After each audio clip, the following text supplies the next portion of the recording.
근본도 없는 극우 사상에 젖어서 사회 부적응자 목사가 하는 설교가 마치 진리인 것처럼 아멘을 해대는 꼴은 정말 혐오스러울 지경입니다.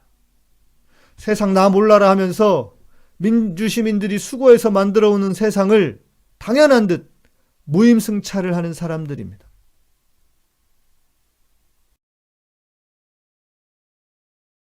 하나님은 누구십니까? 사랑이십니다. 그런데 그 사랑이 어떤 사랑이냐가 문제일 것입니다. 하나님은 우리의 아버지시다. 자, 천지를 창조하시고 그리고 지금도 세상을 주관하시는 하나님. 이 수많은 사람들 중에 나를 택하시고 자기 아들을 보내셔서 십자가에서 죽게 하시고 나를 구원하신 하나님. 얼마나 감사한 하나님이십니까? 그 하나님이 나의 아버지가 되십니다.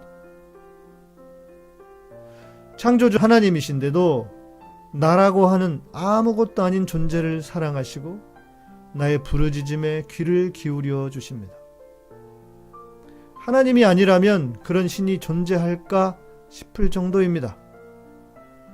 하나님은 분명히 나에게 관심이 많으신 분이십니다. 관심뿐만 아니라 나를 사랑하시되 그 사랑이 너무 커서 사랑의 눈먼 하나님이 되셨습니다. 우리를 향한 하나님의 사랑은 너무 커서 사랑의 눈먼 하나님. 우리는 이런 말씀에 너무나 감동과 은혜를 받지 않습니까? 아마 대부분의 교인들이 이런 이유로 교회 생활을 할 것입니다. 그러나 여기서 멈추면 안 된다는 것입니다. 이것이 신앙의 전부가 아니라는 거예요.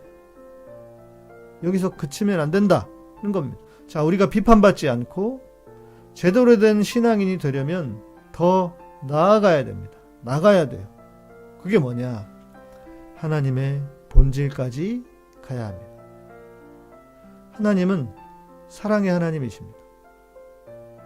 그 사랑의 한계가 어디냐를 아는 것이 중요합니다.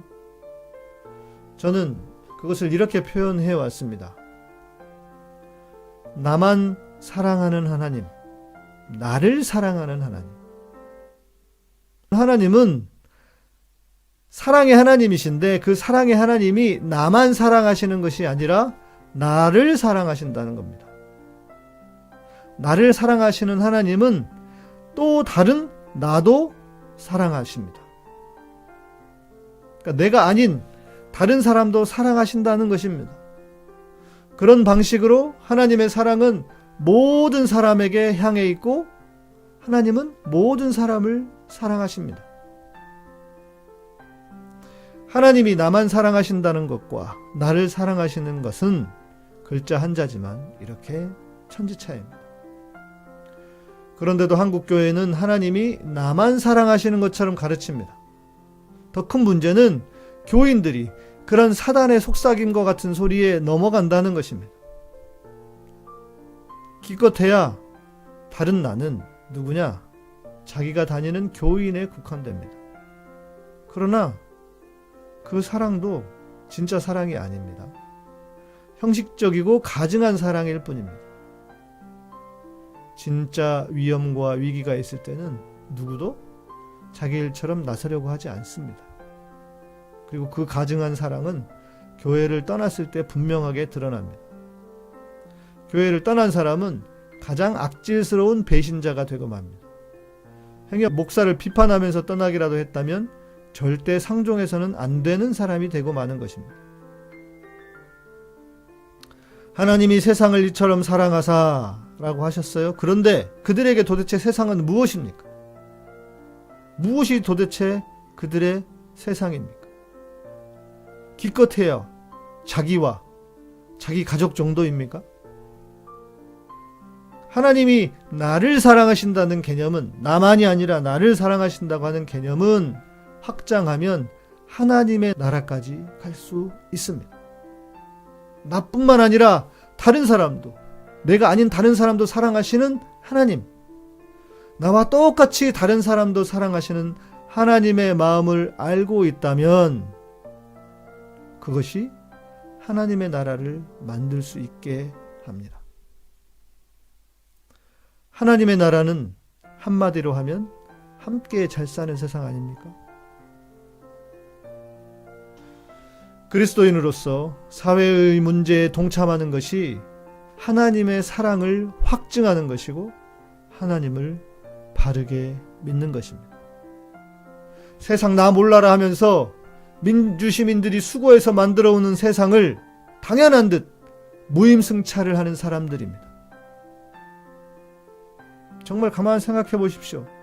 이 기독교인들은 세상에 아무 관심도 없듯이 그렇게 살다가 민주시민들이 이렇게 쟁취해 놓은 민주주의를 그들은 또 잘 누리려고만 합니다. 행동을 하지 않아요. 그런데 행동은커녕 제대로 된 기도라도 한번 했으면 그나마 다행입니다. 근본도 없는 극우 사상에 젖어서 사회 부적응자 목사가 하는 설교가 마치 진리인 것처럼 아멘을 해대는 꼴은 정말 혐오스러울 지경입니다. 세상 사람들이 왜 교회를 비판하고 비난하는지는 눈꼽만큼도 생각하지 않으면서 그들을 지옥의 땔감으로 생각하는 사람들이 있습니다. 누가 지옥에 가게 될지 정말 궁금합니다. 입으로만 나불거리면서 하나님을 찾는 사람들이 천국에 올 수 없다고 하는 것은 제가 아니라 이미 주님이 그렇게 말씀하셨습니다. 마태복음 7장 21절입니다. 나더러 주여 주여 하는 자마다 다 천국에 들어갈 것이 아니요 다만 하늘에 계신 내 아버지의 뜻대로 행하는 자라야 들어가리라. 한국교회는 우리 모두를 위한 하나님은 없는 것처럼 가르칩니다. 그러나 하나님은 우리 모두를 위한 하나님이십니다. 그가 누구든 상관없습니다. 강한 자나 약한 자나 가진 자나 없는 자나 높은 자나 낮은 자나 불교인이든 무슬림이든 하나님은 모두를 사랑하십니다. 그리고 그 사랑이 모두에게 펼쳐질 때 신앙을 가진 우리에게도 이익이 오는 것 아닙니까? 하나님이 예수를 믿는 사람들에게만 가뭄에서 비를 주십니까? 하나님이 예수 믿는 사람들만 따로 모아서 전쟁에 피해가 없게 해 주십니까? 대한민국이 좋아져야 우리도 그 복을 누릴 수 있게 됩니다.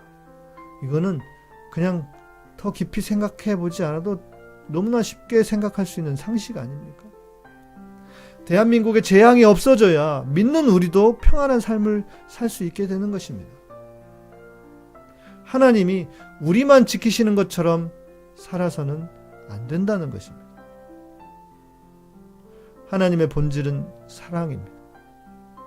그 사랑이 나만을 위한 사랑이 아니라 나를 위한 사랑, 우리 모두를 위한 사랑이라는 것을 다시 한번 깨닫는 성탄이 되기를 소망합니다.